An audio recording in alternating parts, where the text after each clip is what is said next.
Now, actually, it's in correlate to the same argument. Let's look at the step size. In the beginning, I said your step size should be the front foot's heel is even with back foot's toe. Front foot's heel even with back foot's toe. And actually, you can use other step size too. Okay, the two primary requirements are, first of all, your step size. The two primary requirements. One is your knee cannot go over the toe. Okay, so if your step size is big like this and your knee go over the toe, that's not permissible. Knee go over the toe, not permissible. The second is your pelvis has to facing forward, or if say the opponent is there, your pelvis should facing the opponent, because as we described before, you want to be flexible. Either way, you can neutralize the opponent. Sit back and neutralize. The sitting position is so important. That's why in the Taiji form you played so far, there's many of these sitting positions, forward, sit back. They're almost equal. And when we talk about push hand, this is 50% of the move is sit back. That's the defensive move, sit back.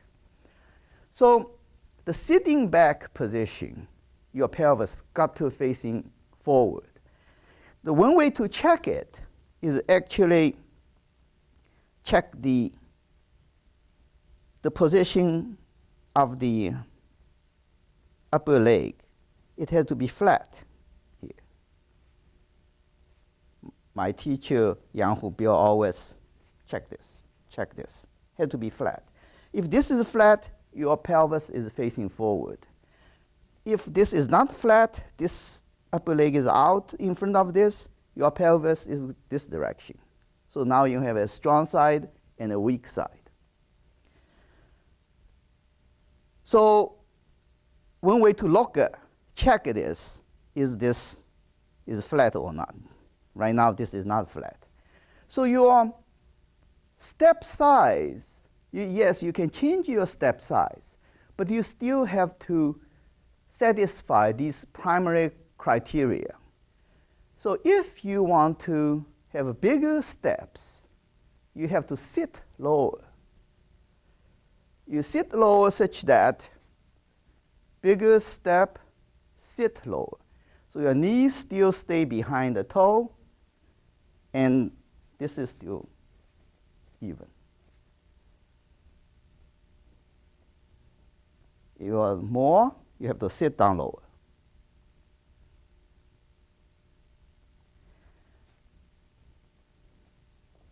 The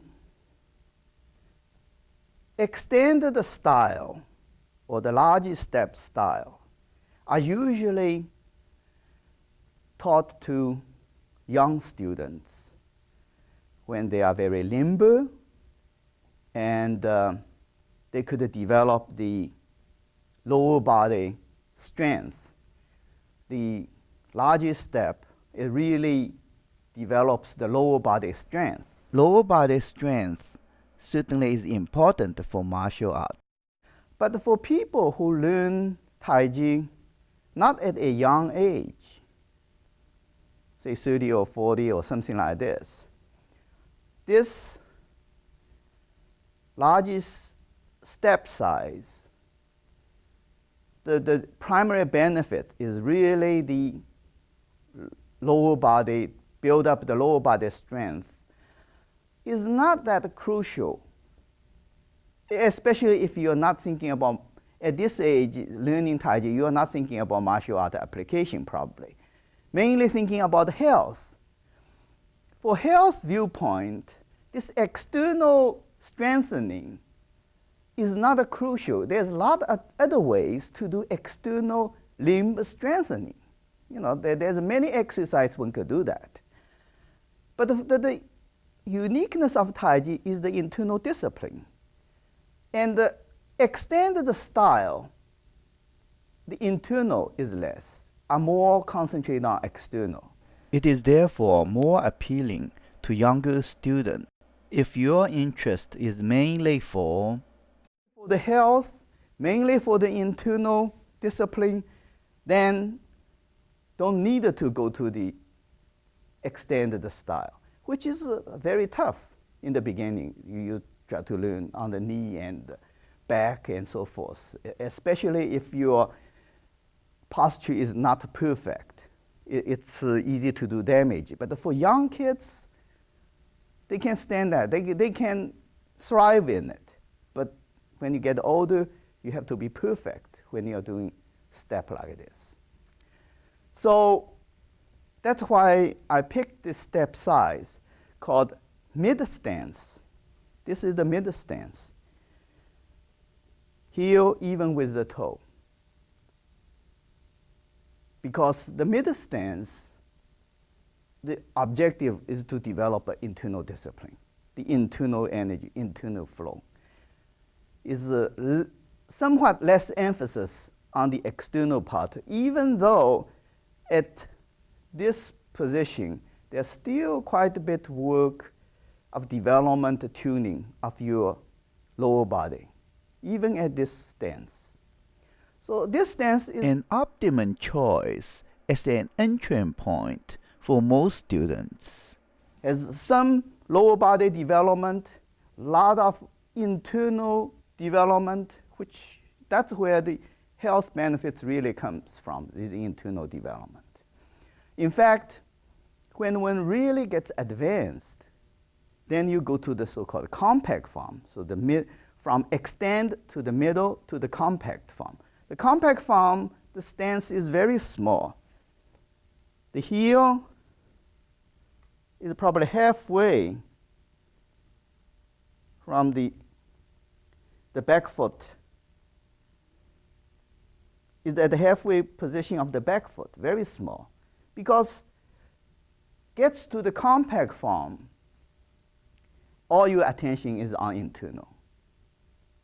You don't want to tune the external part anymore. You get to the stage, you only want to do the internal.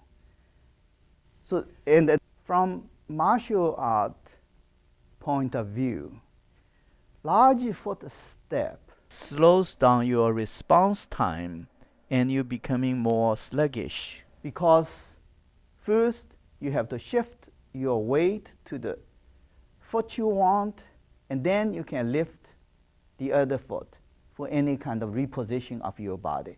So it takes longer time to shift your weight and then move the foot. So it reduces your mobility. It's easier to get caught flat-footed. So for martial art application, smaller foot step is preferred. Certainly, a person's build have some influence on the optimum step size to use, but for most people, the mid stance, heel even with the toe, is the optimum choice to learn Taiji. Compact form is not easy to teach and learn because the movements are not very obvious. It is very ambiguous, absolutely not suitable for beginners.